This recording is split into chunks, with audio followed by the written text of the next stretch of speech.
Hey people, H2S5O here, doing a Hero Factory review, this time of Hero Factory villain, Thunder. Our last villain for our gang of villains for Hero Factory. Unless you want to count Vapor as the last villain for right now, then go ahead. But yeah, so let's get started.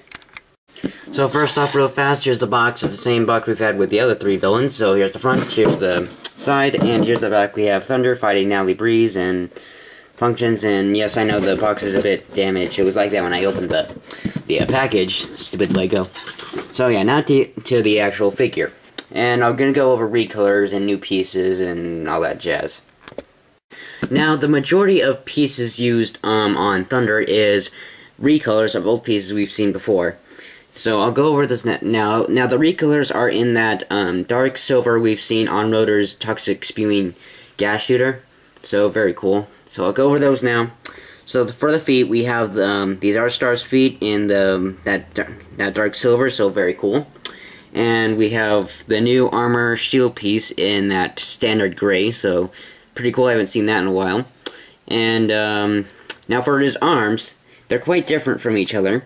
For his left arm, we have an Anika leg armor in the dark silver, and we have a Motunui shield piece in that dark silver, so very cool.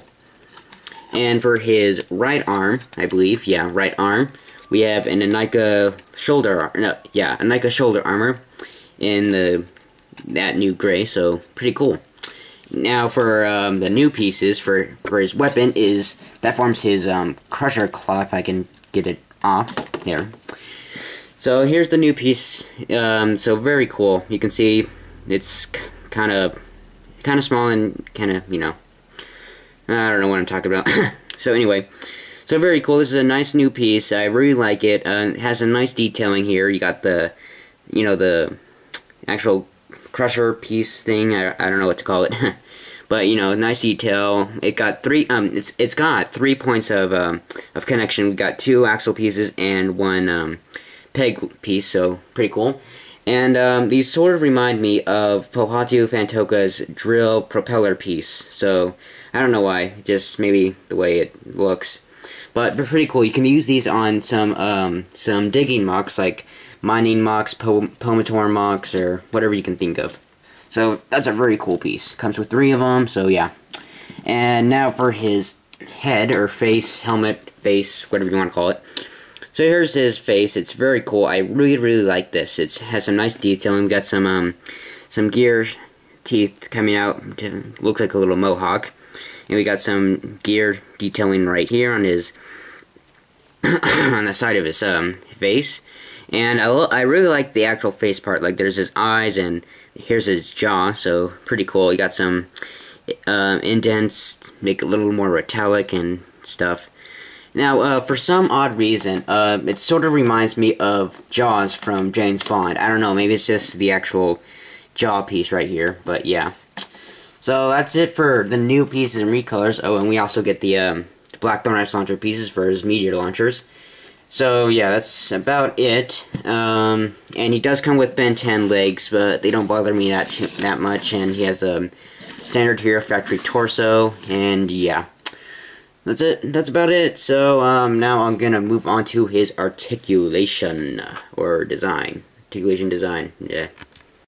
Now, articulation isn't all that great for Thunder. So, first off, it's mainly in his arms. So, since they're designed differently, they're kind of hindered sometimes. So, for his left arm, it can go forward and back and in and out. And since he has a Hordiga neck for his elbow thing, it's kind of sticking out, but oh well. Go rotate all the way and all that jazz. Now, the Motunui shield piece, like this piece right here, sort of gets hindered by his body, so he can't move it all the way, and sometimes it's caught in his chest, so that kind of gets annoying, but you immediately compose it like this, sideways, and it won't get hindered and stuff. And his meteor launcher can swivel. Gets annoying sometimes, but yeah.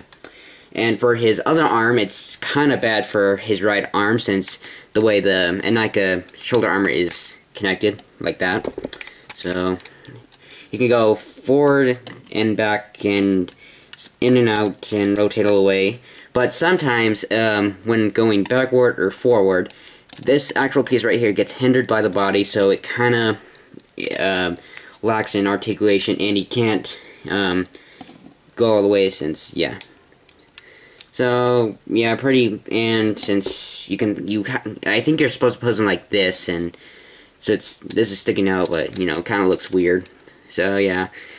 And for the head can rotate can go up and down, side to side, and cannot look all the way up, since this gets caught right here.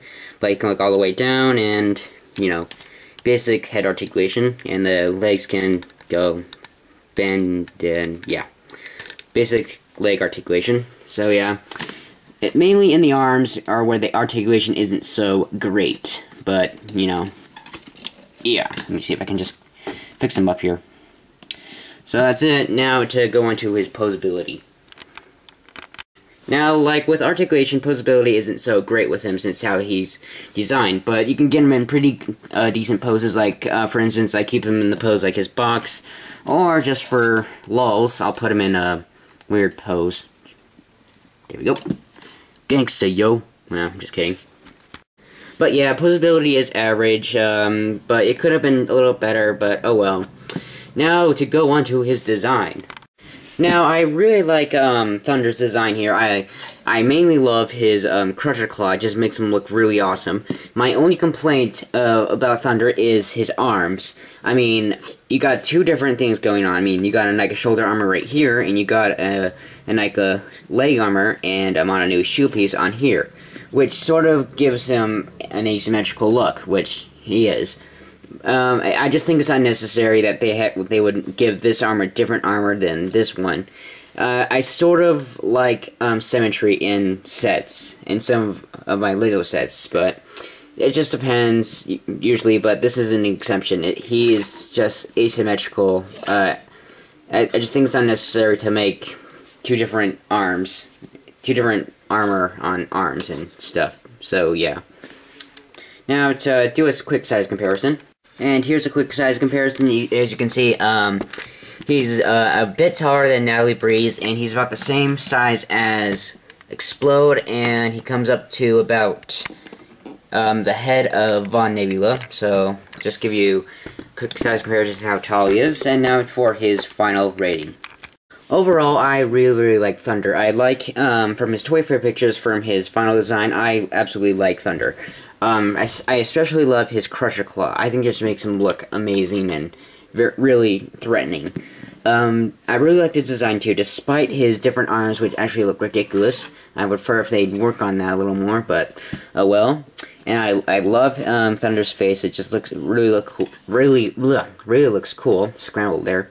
And I forgot to mention this. I should have mentioned this earlier, but apparently, judging from his bio, he's an idiot. Now, how come every tough guy I see, like from anywhere, they're an idiot? Why is that? I don't understand that. Oh well. And one thing I forgot to mention, just give me a second here. He can't turn into a ball. His bio says he can turn into a ball, roll over his enemies, but after I tried, this is the closest thing I can get him into a ball. See if he rolls. You suck. And I'm just joking, but that would be pretty cool if he could turn into a ball. Oh, and I forgot to mention, this is how his head connects, so that's pretty cool. So I just thought I'd point that out. So yeah, overall I give Thunder 8.5 out of 9. I think he could use a little work in his arms and in articulation-wise, but other than that, I really like him, and he does include stickers, so blah. But yeah, so I hope you enjoyed this review of Thunder and the rest of the Hero Factory reviews, and in case anyone's wondering, yes, I will be getting the 2 vehicles and Vulcan Vapor, even though that's a lame excuse for a limited set, but that's another story. So until then, this is H20650, sign out, and goodbye.